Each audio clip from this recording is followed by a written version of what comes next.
Try this to bring any dumb television online in 15 minutes and for under $40. I'll teach you exactly what to plug in where, how to join Wi-Fi, and which budget gadget streams the fastest, so you can binge tonight, not shop all week.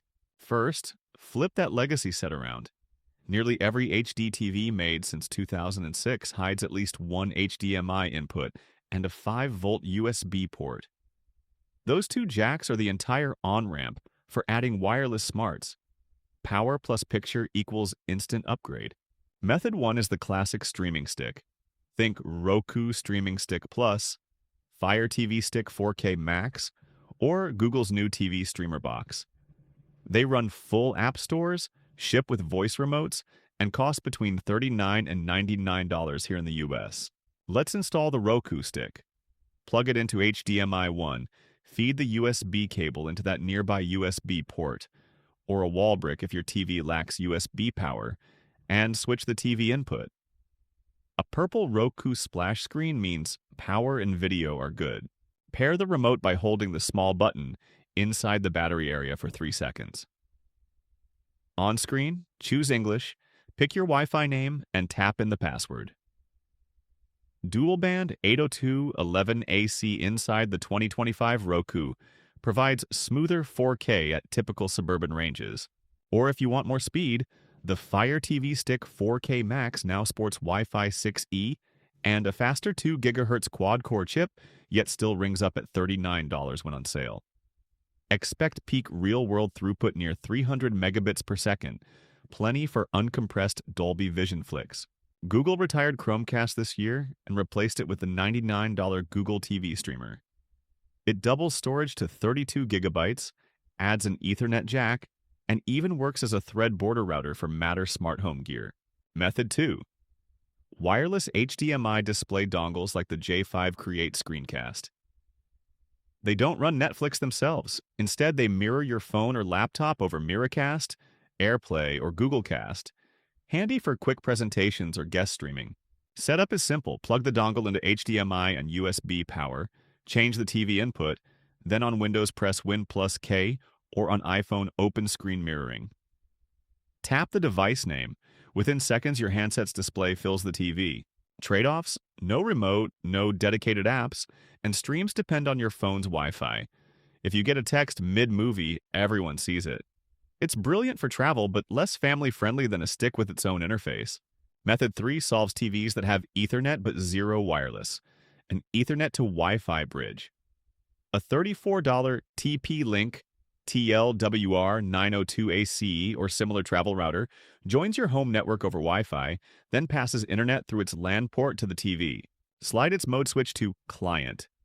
Power it by USB, open TP-Link Wi-Fi.net on a phone, select your home SSID, and enter the password. When the front LED glows blue, plug Ethernet into the TV and you're online. No extra apps required. Cost and speed recap. Roku Stick Plus is $39. Dual band Wi-Fi 5 for 150 megabits per second.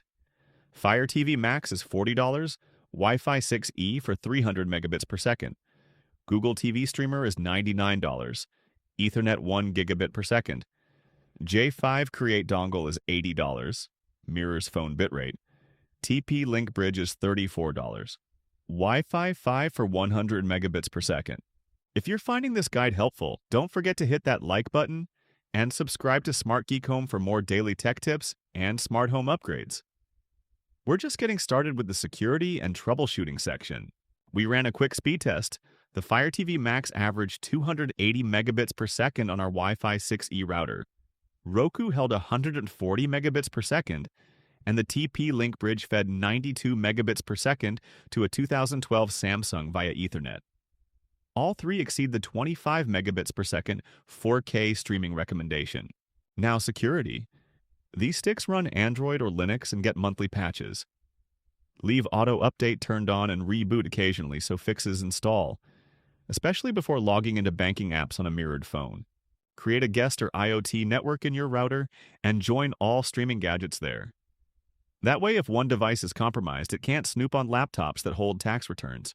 Use strong, unique passwords on the streaming accounts themselves. A kid's profile on a Roku still inherits the parent Roku account, so protect it like you would email.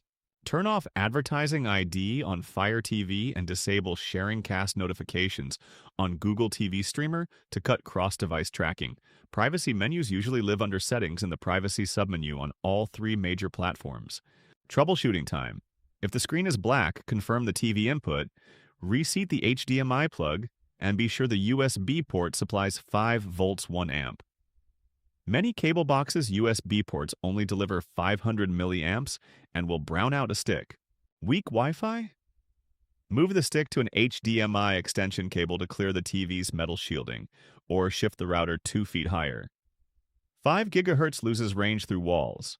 Try 2.4 GHz. If the living room is far from the router, many sticks accept optional Ethernet adapters.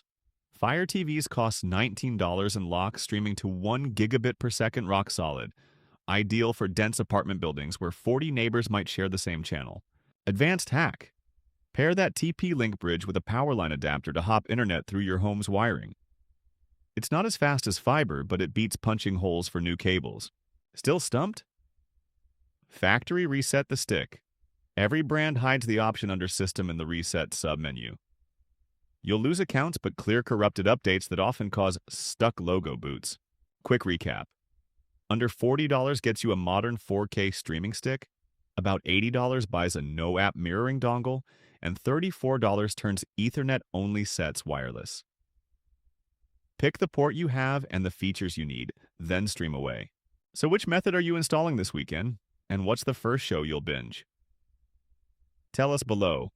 Your comment might help someone else rescue their dumb TV. Thanks for watching. If this guide helped you upgrade your TV, please give it a thumbs up and hit subscribe for more daily smart home tech content. We'll see you in the next video.